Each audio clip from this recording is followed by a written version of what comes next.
Hello students, welcome to the official channel of Adda 24/7 CLAT. और आज हम डिस्कस करने वाले हैं एक बहुत ही इंपॉर्टेंट इशू।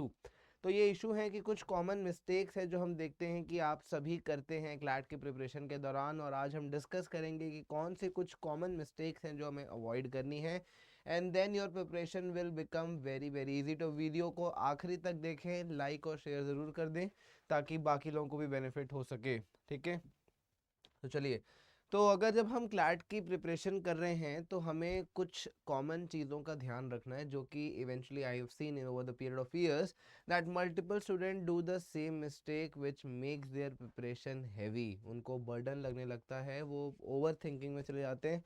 तो कुछ चीज़ें हैं जिनका अगर हम ध्यान रखेंगे तो हमें बहुत इजी होगा प्रिपेयर करना। तो आइए देखते हैं पॉइंट वाइज पॉइंट मैंने आप लोगों के लिए सेग्रीगेट किया है। तो पहली मिस्टेक है एग्ज़ाम पैटर्न को इग्नोर करना। पहली मिस्टेक है एग्ज़ाम पैटर्न को इग्नोर करना। आप इसका स्क्रीनशॉट भी ले सकते हैं। एग्ज़ाम पैटर्न को इग्नोर करना, इग्नोर करने का मतलब ये है कि हम समझते नहीं हैं कि हमारा पैटर्न क्या डिमांड कर रहा है। Not understanding the CLAT exam pattern. तो आपकी जो प्रिपरेशन है वो उस पर डिपेंड करेगी कि आपका पैटर्न क्या है, आपका फॉर्मेट क्या है, स्ट्रक्चर क्या है, सिलेबस क्या है। आप हर चीज़ नहीं पढ़ सकते, आपको अपनी कैपेसिटी भी याद रखनी होगी। हम हर चीज़ को नहीं याद रख सकते, नहीं पढ़ सकते, इसलिए हमें एग्जाम पैटर्न समझना ज़रूरी है। टाइप्स ऑफ क्वेश्चन समझना ज़रूरी है कि किस टाइप के क्वेश्चन आते हैं, and accordingly we will practice that question. Correct. और साथ ही साथ आपको प्रीवियस ईयर पेपर्स को भी देखना है कि कैसे क्वेश्चंस आए हैं। एग्जैक्टली क्वेश्चंस रिपीट नहीं होंगे लेकिन पैटर्न रिपीट हो सकता है। जैसे कि अगर मैं आपको एग्जांपल के तौर पे बताऊं, तो अगर आप 2021 से लेके 2024 तक का क्लैट का जीके पेपर देखेंगे तो वहाँ पे एक पैटर्न रिपीट होता है। पैटर्न क्या है? पैटर्न ये है कि इंटरनेशनल से क्वेश्चन आएगा, इंटरनेशनल न्यूज़ से। एक आपको नेशनल पॉलिटिक्स या पॉलिसी रिलेटेड क्वेश्चन आएगा, एक क्वेश्चन स्पोर्ट्स रिलेटेड आएगा। तो ये फिक्स कैटेगरी, आप जाके चेक कर लीजिए, इन 3-4 सेगमेंट से क्वेश्चन आते ही आते हैं। राइट, तो हमें पैटर्न समझ में आ गया। आई एम नॉट सेइंग कि क्वेश्चन रिपीट होंगे, बट पैटर्न रिपीट होगा। तो उससे हमें पता चल जाएगा कि हमें किन चीज़ों पे ज़्यादा ध्यान देना है प्रायोरिटी वाइज। ठीक है, आगे बढ़ते हैं। तो देखिए इससे क्या समझ में आ रहा है? इससे ये समझ में आ रहा है, ये फोटो ये रिफ्लेक्ट करती है कि हमारे पास कोई स्टडी प्लान नहीं है। मतलब हमारा सारा चीज़ स्कैटर्ड है। राइट, हमारी सारी चीज़ें स्कैटर्ड है। हमें एक स्टडी प्लान बनाने की ज़रूरत है। और स्टडी प्लान बनाने का ये मतलब है कि अभी मैंने हाल ही में एक वीडियो में डिस्कस किया था कि हमें टाइम मैनेजमेंट कैसे करना है। तो टाइम मैनेजमेंट वाला वीडियो आप देख सकते हैं, मैंने डिस्क्रिप्शन में लिंक डाल दी है, तो उसको ज़रूर देखिए। और स्टडी प्लान बनाने का मतलब है कि हमें अपनी स्ट्रेंथ और वीकनेस एनालाइज करना है। कहाँ पे मैं कमज़ोर हूँ, कहाँ पे मैं स्ट्रांग हूँ, तो उस हिसाब से आप बना सकते हैं। राइट, कोई टॉपिक आपने मिस कर दिया है, कोई टॉपिक की प्रिपरेशन इनएडिक्वेट है, तो ऐसे करके एक हमारे पास रियलिस्टिक और कॉम्प्रिहेंसिव स्टडी शेड्यूल होना चाहिए। रियलिस्टिक वर्ड बहुत इंपॉर्टेंट है, क्योंकि होता है ना कभी कभी हम जोश में आ जाते हैं, अब तो करके दिखाएंगे। राइट, और हम एकदम 3-4 घंटे 5 घंटे पढ़ लेते हैं और फिर एक हफ्ते बाद सब खत्म। तो रियलिस्टिक प्लान बनाना है। मैंने टाइम मैनेजमेंट के में बोला था कि आप 1 घंटा या 30 मिनट निकालिए, 1 घंटा या 30 मिनट केवल। लेकिन अगर कंसिस्टेंट है तो ट्रस्ट मी, उसी से आपका फायदा हो जाएगा। ठीक है, तो एक कॉम्प्रिहेंसिव स्केड्यूल बनाना है, स्पेसिफिक टाइम स्लॉट्स देने हैं सारे सब्जेक्ट को, ताकि आपकी एफिशिएंसी बनी रहे। आते हैं अगले उसमें। ठीक है, तो इससे हमें देखकर क्या समझ में आ रहा है? इससे हमें देखकर ये समझ में आ रहा है कि हम रिवीजन नेग्लेक्ट कर देते हैं। हम पढ़ लेते हैं लेकिन फिर हम मोबाइल चलाएंगे या फिर हम कुछ और करेंगे, लेकिन हम रिवीजन करना भूल जाते हैं।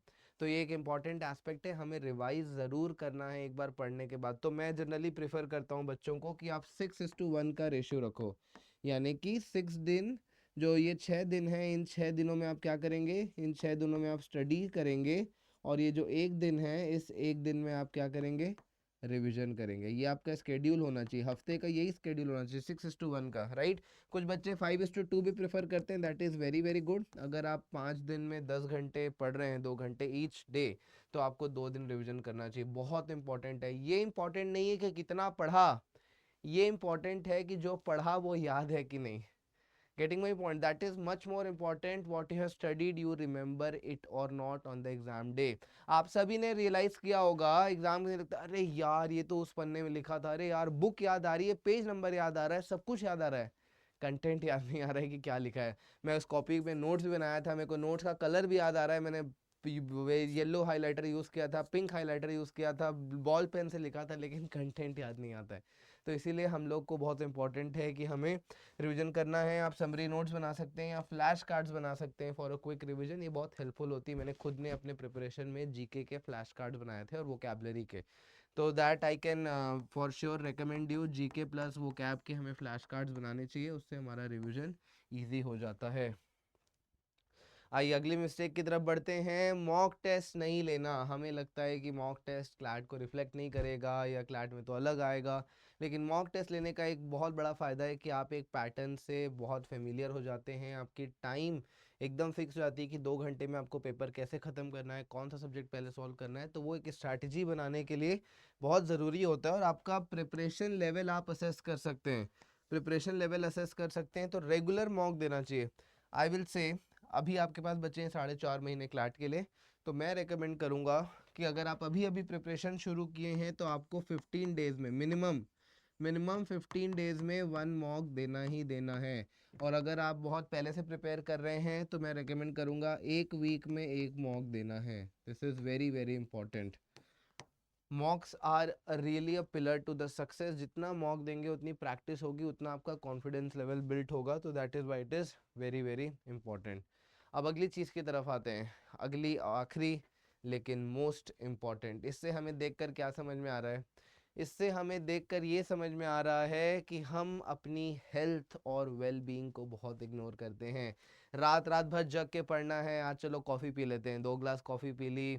आप अपने नेचुरल साइकिल को डिस्टर्ब मत कीजिए। मैं कभी भी रेकमेंड नहीं करता किसी बच्चे को लेट नाइट स्टडी के लिए।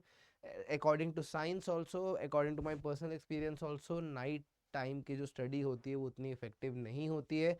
ऑल्दो ये ट्रेंड बन चुका है कि आजकल लोग रात में ही पढ़ते हैं, बट आप साइंस भी खोल कर देख लीजिए, डीप स्लीप साइकिल में आपकी नींद होना बहुत ज़रूरी है। ये साइकिल चलता है रात 10 बजे से लेकर रात 2:30 बजे तक।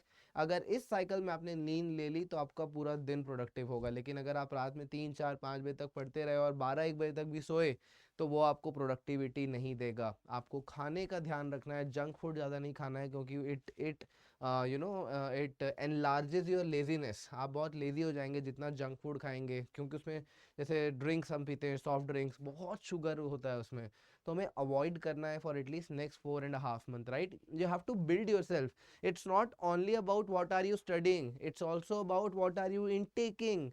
जो आप देख रहे हैं, जो आप पी रहे हैं, जो आप खा रहे हैं, ये सब का इम्पैक्ट आपके दिमाग में होगा। आप, ये मेरा चैलेंज है, आप 1 हफ्ते के लिए प्रैक्टिस करके देख लीजिए। ईट ओनली सिंपल फूड, ईट मोर सैलेड, ईट मोर फ्रूट्स, और आप देखिए कितने एक्टिव फील फ्री करेंगे, कितना आपको जो है एक्टिव लगेगा, कितनी जल्दी चीज़ें याद होंगी। दिस इज़ माई चैलेंज, आप इसको प्रैक्टिस करके देखिए। तो बहुत ज़रूरी है, एडिक्वेट रेस्ट ज़रूरी है, आपको प्रेशराइज नहीं करना है, सफिशिएंट स्लीप लेनी है, बैलेंस डाइट लेना है, राइट, रेगुलर ब्रेक्स लेने हैं। मैंने कल भी बताया था 30 मिनट्स, अगर आप 30 मिनट्स पढ़ रहे हैं, अगर आप 30 मिनट्स पढ़ रहे हैं तो उसमें 25 मिनट पढ़िए और 5 मिनट का ब्रेक ले लीजिए। इसी साइकिल को रिपीट करके पढ़िए। अगर 2 घंटे पढ़ रहे हैं तो आधे आधे घंटे के 4 स्लॉट्स बनाइए, जिसमें आपका 5 मिनट का ब्रेक और 25 मिनट की स्टडीज़, राइट? तो this was all for today. I hope आपको इससे थोड़ा फ़ायदा मिला हो। अगर आपको वीडियो पसंद आया तो लाइक और शेयर कर दीजिए, और हमारी कुछ नई बैचेस आ रही हैं तो आप बैचेस को ज्वाइन कर सकते हैं। ये कोड लगा सकते हैं, this is my faculty code. आप इस फैकल्टी कोड को लगाकर मैक्सिमम डिस्काउंट क्लेम कर सकते हैं। नई बैच आ रही है, मंजिल बैच, ऑलरेडी चालू हो गई है। If any one of you want to join, you can definitely join this session. So thank you so much. अगर आपके कोई भी डाउट्स हैं आप कमेंट्स में बताइए और मैं उसे डेफिनेटली सॉल्व करूंगा। So stay tuned with us, we will bring more such content to help you out. बने रहिए, फॉलो कर लीजिए, सब्सक्राइब कर लीजिए, और मैं आपसे मिलता हूँ अगले वीडियो में। Thank you so much.